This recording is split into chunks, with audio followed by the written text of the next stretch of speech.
সর্বনাশ! এ কি কথা বলছেন? ভিন্ন ধর্মে আবার প্রেম ভালোবাসা হয় নাকি? এ কি শুনাইলেন? রুনা আজ বাড়ি ফিরুক, ওর মজা দেখাচ্ছি। না না না না, যেটা সম্ভব নয় সেটা নিয়ে ভাবা উচিত নয়, উচিত নয়। দিদি শুধু এই ধর্মের জন্য ওদের ভালোবাসার মাঝখানে একটা দেয়াল তৈরি হবে? আমরা পারি না সেই দেয়াল ভেঙে দিতে? না, এ হতে পারে না।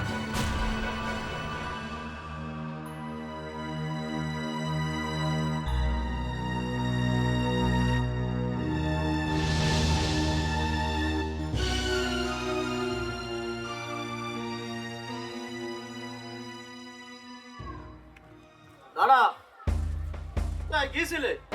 কোথায় আবার? টিউশন থেকে আসছি। টিউশন থেকে আসছি না ওই বাদর ছেলেটার সাথে ফসি নষ্ট করে আসছিস? বাবু ওরে না আজ থেকে ঘর থেকে বেরোতেই দেবে না। বাবা মা এসেছিল, তোর সঙ্গে উত্তর? আমি রুদ্রকেই ভালোবাসি। হ্যাঁ, কি ভালোবাসা? হ্যাঁ কি ভালোবাসা?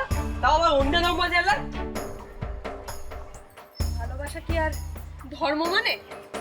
আমার সাথে যখন রুদ্রর বন্ধুত্ব হয়েছিল তখন কি সমাজ এসে বলে দিয়েছিল যে ও একটা হিন্দুর ছেলে, ওর সাথে বন্ধুত্ব করা যাবে না? আজ যখন আমরা নিজেদেরকে ভালোবাসি, একসাথে প্রতিষ্ঠিত হতে চাই, তখন সমাজের এত প্রশ্ন কিসের? তোমাদের এত কিসের প্রবলেম? দেখছিল আপু, দেখছো ওকে স্কুলে পাঠানোটাই ভুল হয়ে গেছিল। তুই এত কিছু শিখলি আর নিজের ধর্মটা শিখতে পারলি না? আমার একটাই ধর্ম, আর সেটা হলো মানব ধর্ম। সেভাবে আমার বুক পুড়েছে, এত বড় সমাজে আমার বুক দেখো তাই হয়ে দাঁড়িয়েছে। তার জন্য তুই সেদিন খেতে বসে বমি করেছিলি।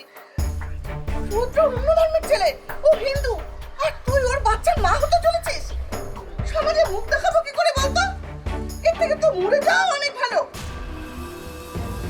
আচ্ছা আব্বু, তুমি কি করে বলো এরকম কথা?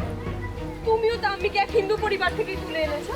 আম্মির বাড়ির লোকেরও তো তখন মুখ পুড়েছে, কিন্তু তারা একটা তোমাকে কথা বলেনি, কারণ তার নিজের মেয়ের মুখের দিকে চেয়ে নিজের মেয়ের স্বার্থের জন্য। আর আজ আমি যখন একটা হিন্দু পরিবারে যেতে চাইছি, বিয়ে করতে চাইছি, সংসার তৈরি করতে চাইছি, তখন তোমাদের সবার সমাজের এত প্রবলেম কিসের? এই বাবা মায়ের সম্পর্কের কথা টেনে ধর্মের বিরুদ্ধে যাবি না বলে দিলুম। এখানেই কুপ্পে রাখা দেবো তোর একেবারে। আল্লাহ, হায় আল্লাহ, এই দিন দেখার জন্য তোরে বুকে পিঠে করে এত বড় করলো না। না না না, এই জীবনে আর আমি রাখবো না, এই জীবনে আমি রাখবো না।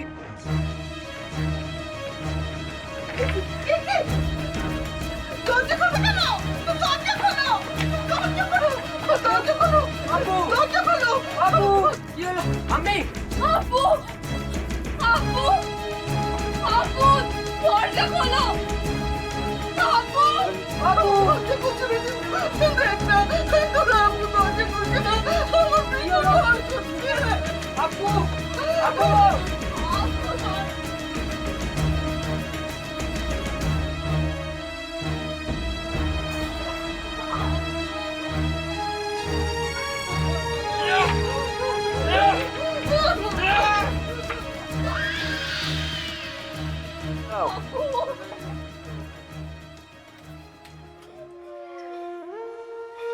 বাবা,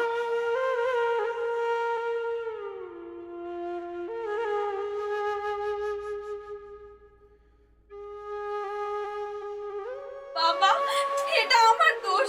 আমার বাবার শাস্তি তুমি নিজেকে কেন দিচ্ছ বাবা?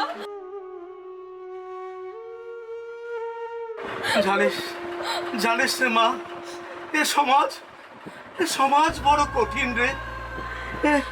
আমি তোর আম্মি দুজনে যদি মেনেও নি, এ সমাজ তোকে মেনে নেবে না মারে, সমাজ তোকে মেনে নেবে না মা। কালই খান চাচার নার্সিং হোম থেকে এই পাপের বোঝা খালাস করে আসবি। আমরা কেউ এই পাপের ভাগিদার হব না।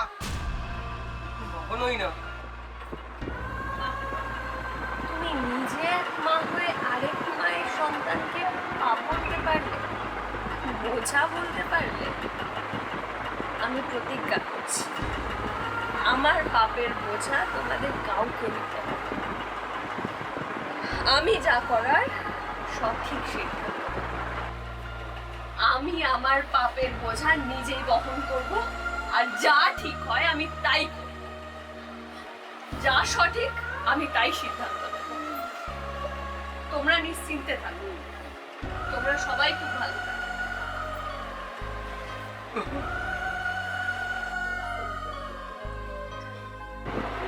বাহ মা,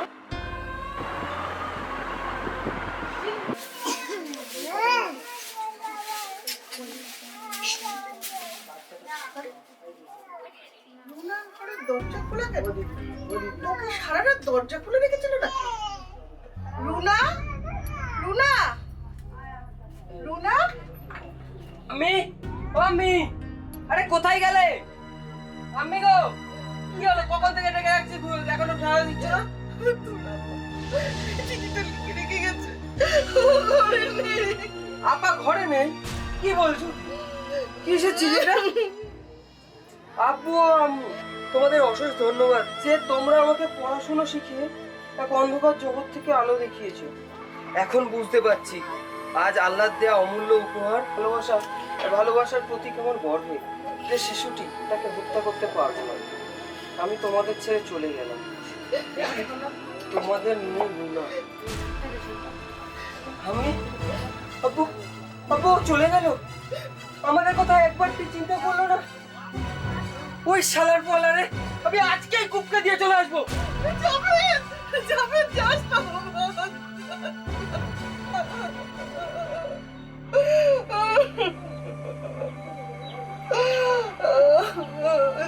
জানো তো,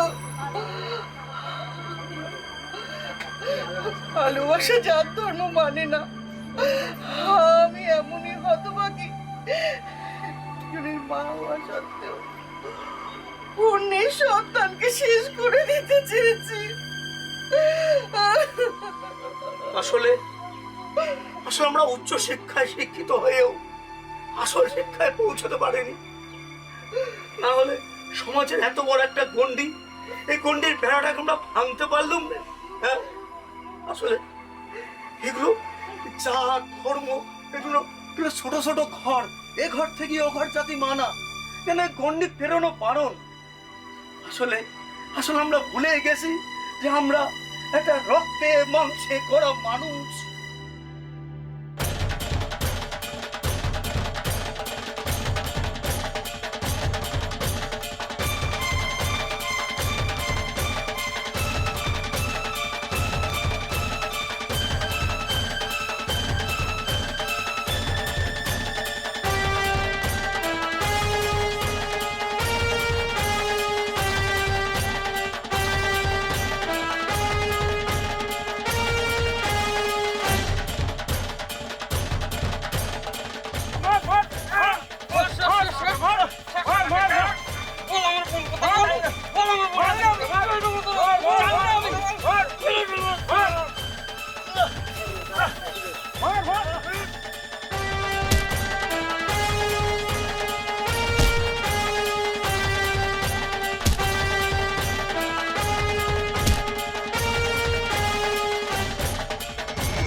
শালা বিদর্ভী মেয়ের সাথে প্রেম করা